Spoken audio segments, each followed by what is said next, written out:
What's up, guys? How's it going? Today we're going to be talking about the next Dead by Daylight killer perk.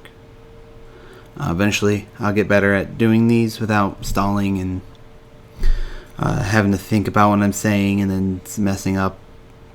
But today we're going to be talking about the perk Agitation. Agitation reads: you increase your movement speed while transporting bodies by 18%, and while transporting the body, your terror radius is increased by 12 meters. Overall, this perk is not good. It really isn't. This perk really only gets used in basement builds. Other than that, it doesn't do too much. Yeah, you move it a little bit faster, but what you're trying to do with it, it can't do by itself.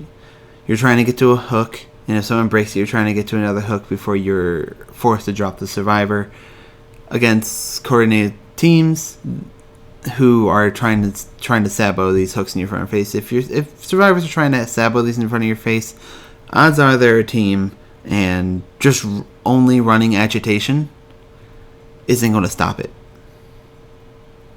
So, my thought on changing Agitation is changing the percentage from 18% to 20% and replacing the increase of terror radius with, while transporting a body, hooks within 10 meters of you cannot be sabotaged. This allows survivors to preemptively sabotage a hook to keep you from going to it, or body blocking. Not sabotaging a hook, going somewhere else, and body blocking at the same and body blocking. Agitation still allows you to transport them faster. It gives you an extra 10% movement, which I don't see why it's 18. It should deserve a little bit more of a speed burst. And the terror radius increase is good combined with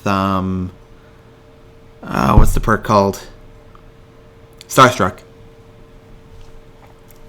But there's other perks that are good that you can run with Starstruck. And hell, the terror radius really doesn't do too much. You could possibly still just increase the terror radius. Just add the hooks can't be sabotaged within 10 meters of you. That's it. It's a trapper perk. I think making it so that giving you a small speed increase and making it so survivors can't sabotage this in your face is good enough to make this perk actually be one of a kind of perk that you would just use by itself and not be forced to use with like Iron Grasp and Mad Grit.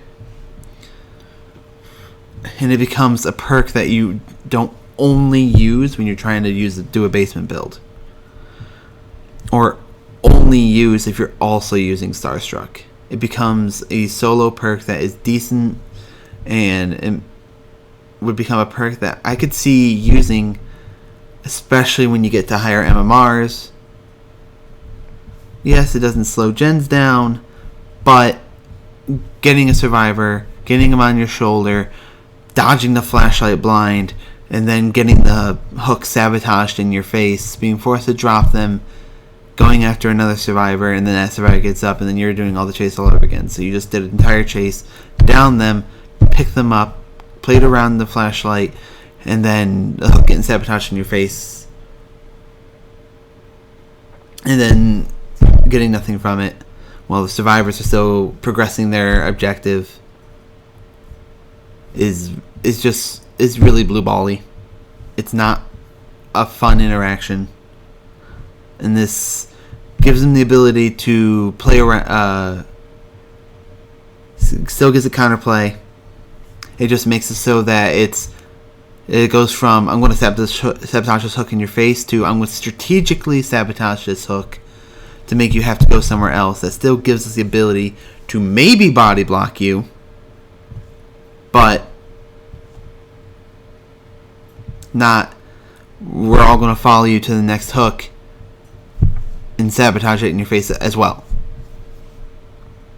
So those are the only perks. The only changes I could see to make it a good perk. It's really the only changes it really needs. It still keeps the transporting bodies, increased speed. You could keep the terror radius. Terror radius doesn't do too much outside of Starstruck.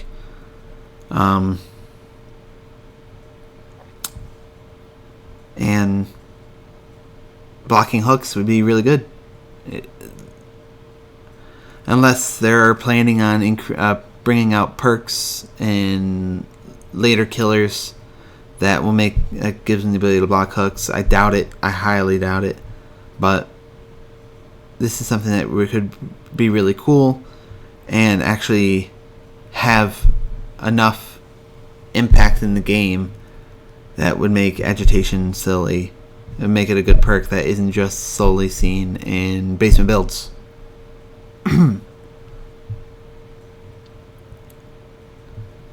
Do I suggest picking this perk up?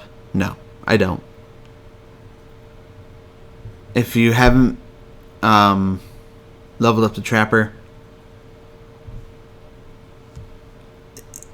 and you're looking to level up Trapper to get a specific perk, Agitation ain't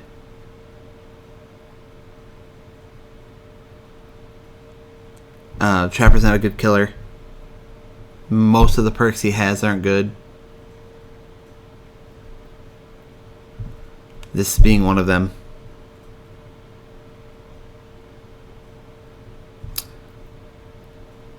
This perk isn't good on specific killers. It's only good with specific builds.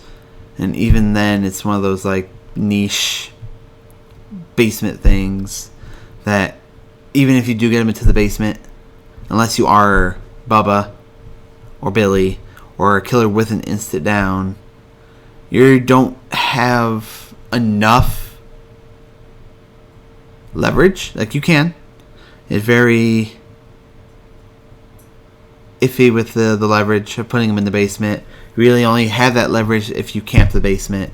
If you're camping in the basement area, you need to make sure when you put them in the basement that there's enough gens around the basement to make it so being in that area is worth camping it. Because if you're putting them in the basement and then there's no gens around it, they're just going to do gens somewhere else. The guy in the hook's going to end up dying, or they're going to trade for him, and you're going to get maybe 3 or 4 hooks throughout the game.